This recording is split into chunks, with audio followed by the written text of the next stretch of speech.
Each one of you has a story of unwavering grit and passion that has propelled you forward.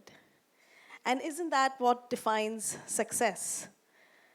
I'm really excited to give an opportunity through this open mic segment to some of our women stars in this room who have really amazing stories to share. Of course, they're not going to be sharing their full stories because that would be a couple of more hours, but some pearls of wisdom is what I request, with a time of 1 to 1.5 minutes is humbly requested. And with that, I want to open this open mic segment to our first participant here, Gayatri Aryan. Gayatri, who is a very dear friend, a technology executive and MIT Sloan executive, MBA graduate, has led a powerful and life-changing journey with breast cancer. Her story inspires women navigating through adversity, health trauma, or challenges in their life.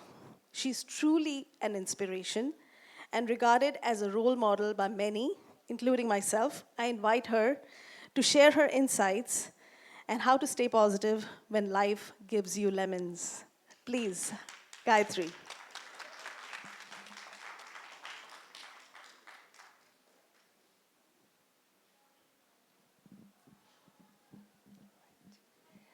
Thank you, Ruchika, for the warm introduction.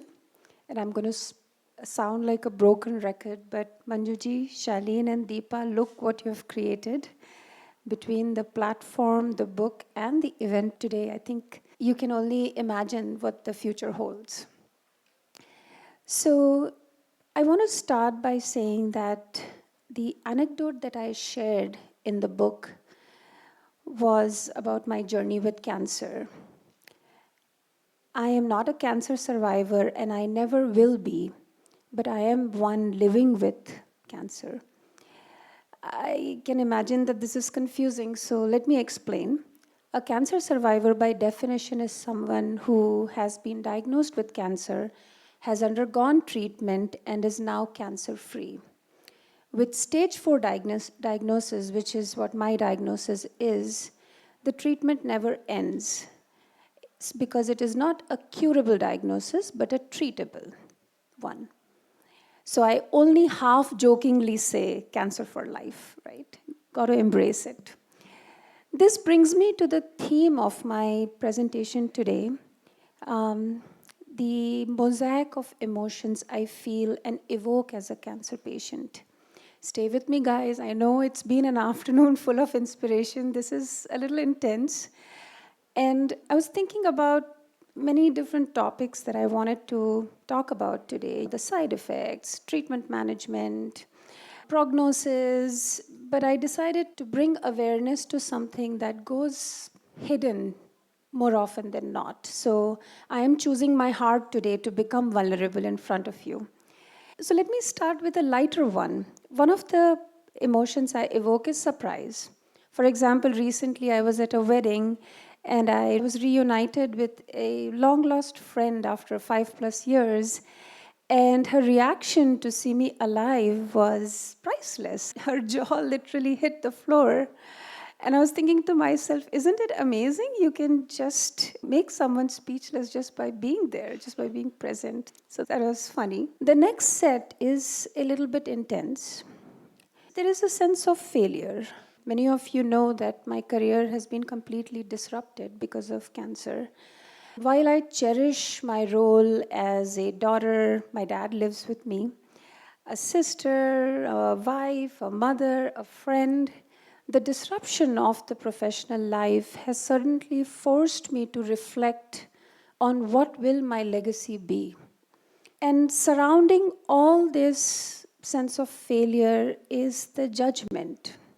How do you resolve the intersection of cancer and karma? Yes, I've been told that cancer diagnosis can be a result of karma from past life. But the worst of it all is the self-inflicted judgment. And these are not easy to overcome. But the last one that I want to touch upon today, trying to stick to the time frame here, is the guilt of survivorship.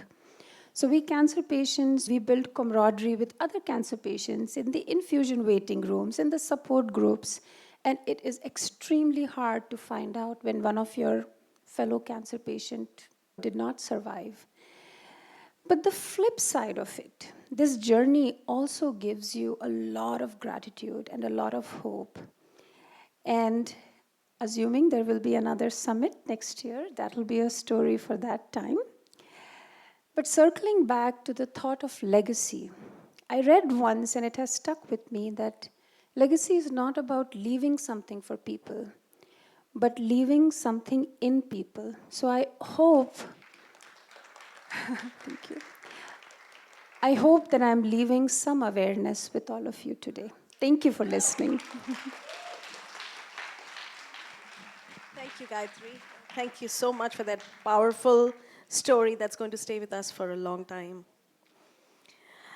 Our next storyteller, who is also our dear sponsor and host of this summit, is a true blue artist. And she's in blue today.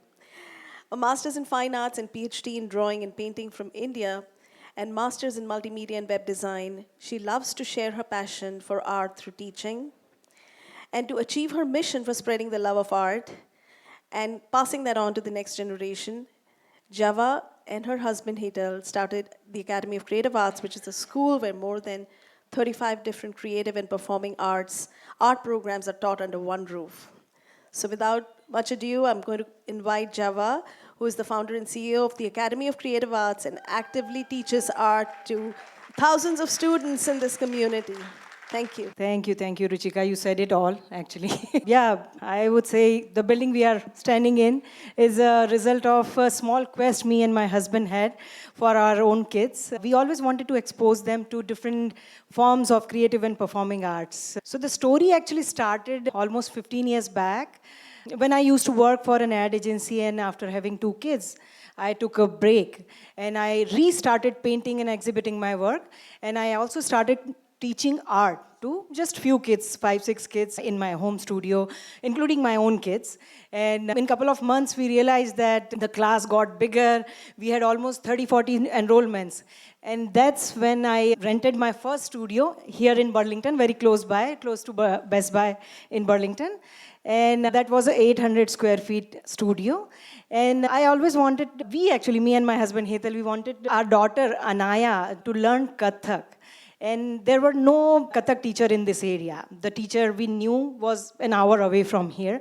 So we thought why we should ask her if she can come here and teach my daughter and some of her friends, since I had that studio. So we checked with her, she agreed, and that's how we formed the Academy of Creative Arts with 2 programs.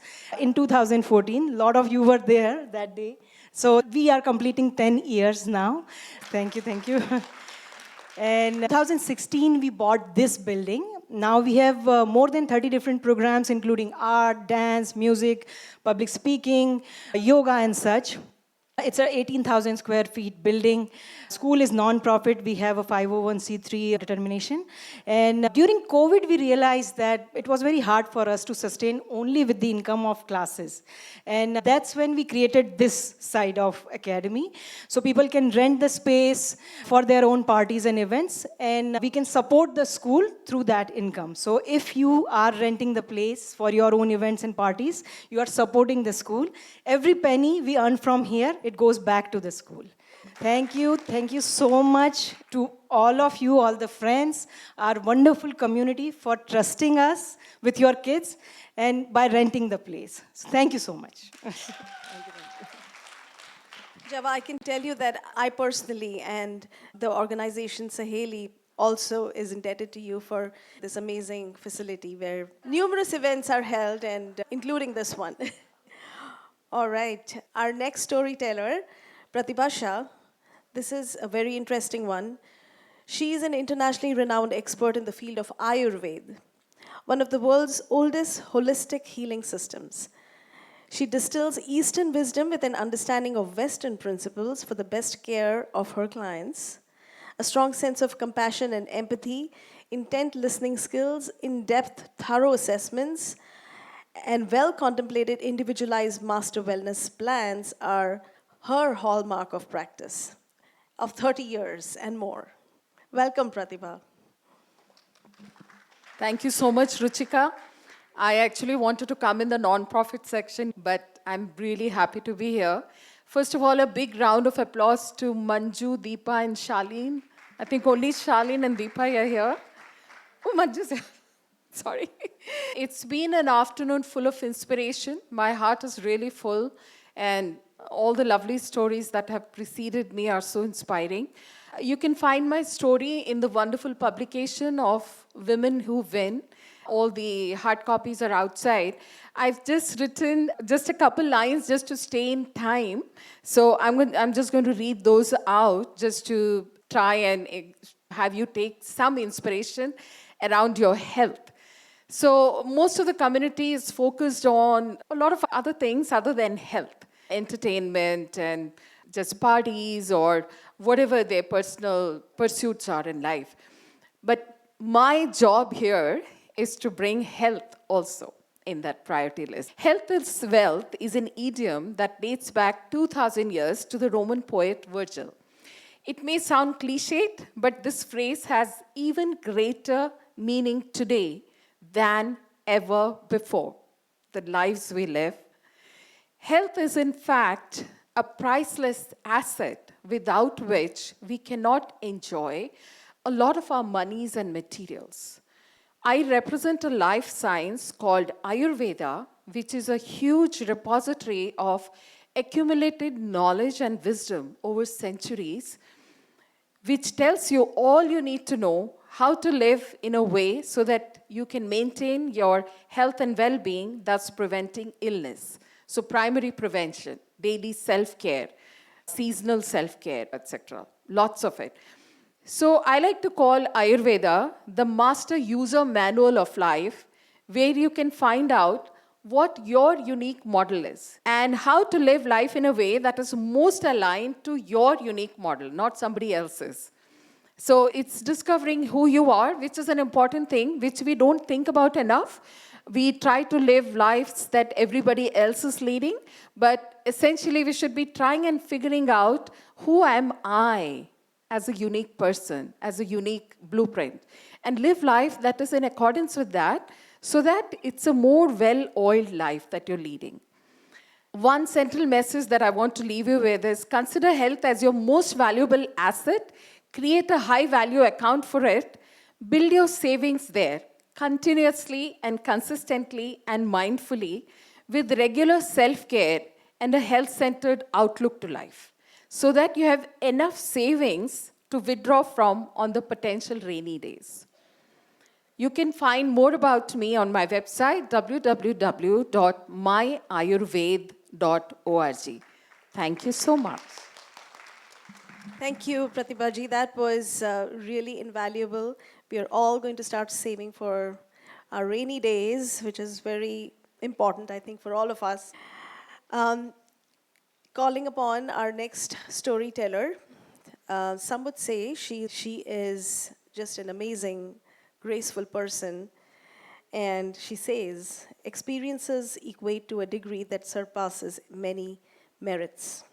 Also, success triumphs into not just monetary gains, but accomplishments and contentment. Such a sweet value that we can all bring to our lives. I would like to invite Meera Siddharth on the stage. Meera ji, please come and share a few nuggets from your journey. Hi, I'm Meera Siddharth, and thank you, Manju, Deepa, Charlene, and Ruchi, for giving me a chance to showcase myself. And if somebody knows me, I'm always behind the scenes and not out there, but thank you for having me. I appreciate that. Going back to my short story in Women Who Win, reflecting into how I got here, it reminds me of a song, very popular, मैं जिंदगी का साथ निभाता चला गया और फिक्र को धुएं में उड़ाता चला गया. Okay, going back to the story, the life. Because of my arranged marriage, having young children and migrating to US, I plunged into working formally and informally without a degree in finance and business. But the experience and common sense and logic took over. Women have many opportunities these days, and it is sad to see that they still feel and experience challenges. Many times, women still have to choose between family and career. My sound advice to all young women is to take courage and face your fears by overcoming them. Education is a must, and further learning never curtails at any age. Enhancement into knowledge, and knowledge gives one certain positive to advance in real life situations. There is no such thing as disadvantage to not having a formal degree if you work diligently and the output is sincere. Experiences equate to a degree that surpasses any merits. Also, success triumphs into not just monetary gains alone, but certain accomplishments and contentment to yourself. I do not like a passive intellectual, as it is a cheat and a burden for the society, as you are only offering 50% of your capabilities. So this was my writing, but I read something last week, a line written by Virginia DeLuca, a psychotherapist from Boston, and it caught my attention of affirmation to practice self-preservation. And she writes, I choose to feel graceful and love in whatever ways I can, and believe that strangers on the street are wishing me well. Thank you. That was truly invaluable. As a mother of young children, I would say that investing in passive intellectuals should not be what we should be thinking about. Let's create these intellectuals who are active and out there, non-passive. Beautiful, beautifully said, Miraji. When we talk about storytellers, we have a master storyteller among us, and we are really thankful that she has stayed back for this segment. A writer by heart and producer by destiny, she is the founder and CEO of NRI Live Productions.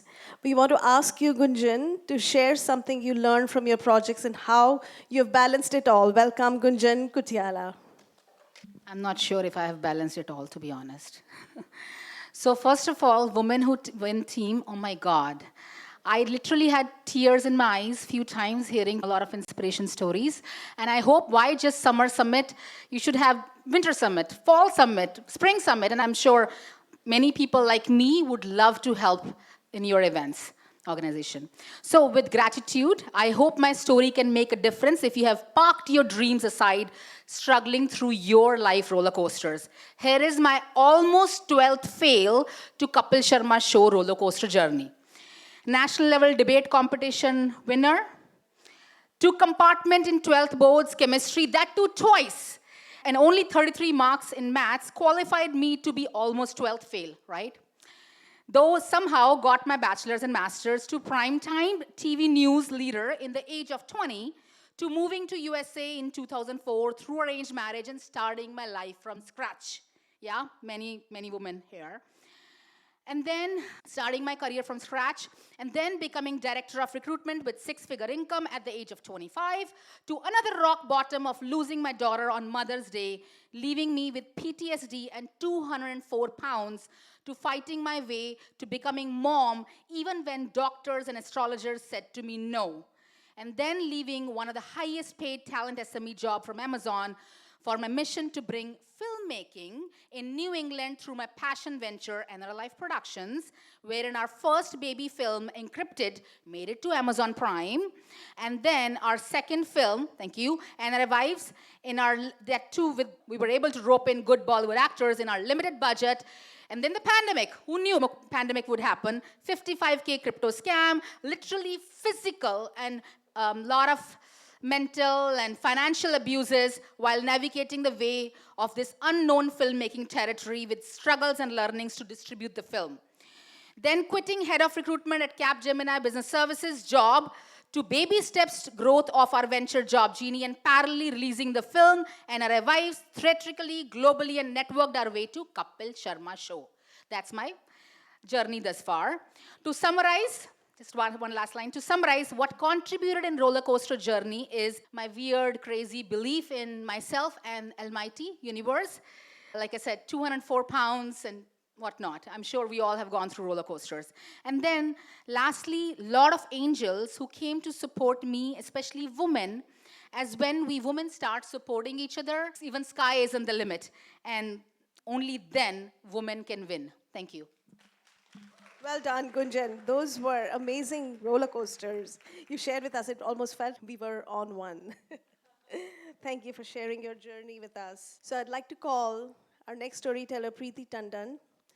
She empowers women with financial literacy, and women who have thus far played a passive role are now being guided on how to build financial futures. She's VP at JP Morgan, and she's here to share a few nuggets from my favorite subject, finance. Preeti, welcome. Thank you.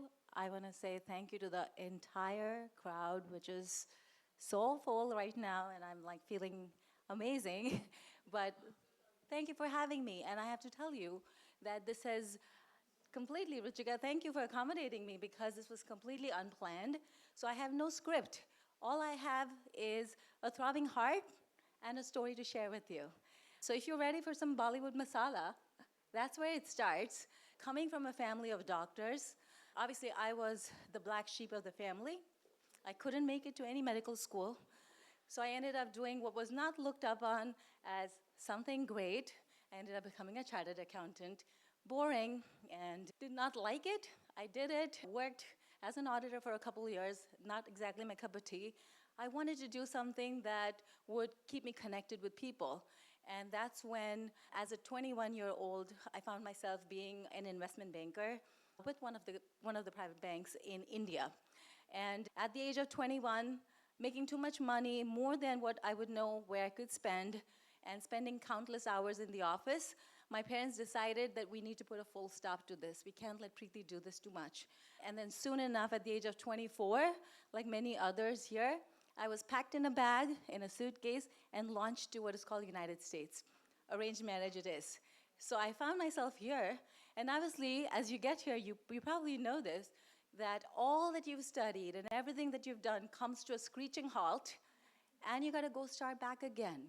And at the age of 25, I find myself reinventing the wheel again, and somehow going back into school, back into educating myself, and getting some licenses, and start working again. And then as you start to get established for some reason, now you know that the husband gets moved out to Massachusetts because his job is more important than yours, and then you pack up your bag and you move here. And as you do this, and you move again, you take your entire family in your life, and you come this way. And soon enough, you know what? Again, the life takes a screeching halt, and there's a divorce that comes along. That's okay. Thank you so much. I appreciate that. Yes. And I think that was the beginning to the beautiful story, because it left me behind with two beautiful boys that I count as my biggest possession and the best remnants, if you will, from the marriage. But it did have a little bit of side effect. Obviously, marriages, like they say, divorces are expensive because they're worth it. It was indeed very expensive. It was debilitating. I was pretty much, you could say, homeless, not having enough dollars to survive, and pretty much all of the accounts being frozen through the divorce process. Very tough. And this is all happening to somebody who called themselves to be a finance professional. I think it was a wake-up moment for me when I had a child going through the tough divorce process, being diagnosed with anxiety disorder, acute depression, post-traumatic stress disorder from the divorce, and here you are financially broken, having to reinvent yourself, realize there's something you need to do. And I realized while I had educated myself all these years, I was still a daughter or a wife or a mother, but always a sidekick. So just being educated, I realized, was not enough to do what you're required to do to be in this world. And I realized there was one thing that I had really not practiced was financial literacy. And that became the new goal of my life. And I thought, I am not going to be that weak person who gives up. And while I would say destiny did everything to draw me down from my sprint back to dust, I figured myself to scramble through, fumble, and then eventually get back into sprinting.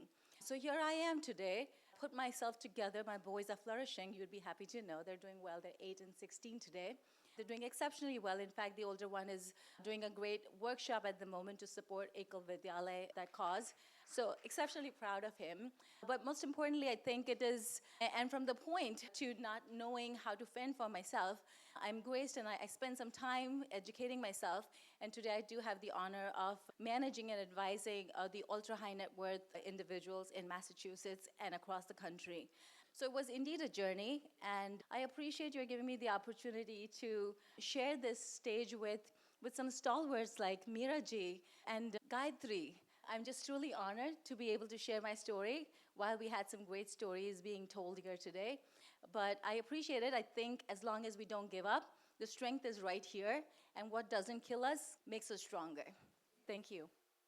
Thank you, Preeti. That was, again, so powerful. And these are such great nuggets that we can bring home to our families. And for me personally, I'm just so invigorated listening to these beautiful stories, truly life moving, life changing, and that can impact not only our lives, but the lives of the next generation.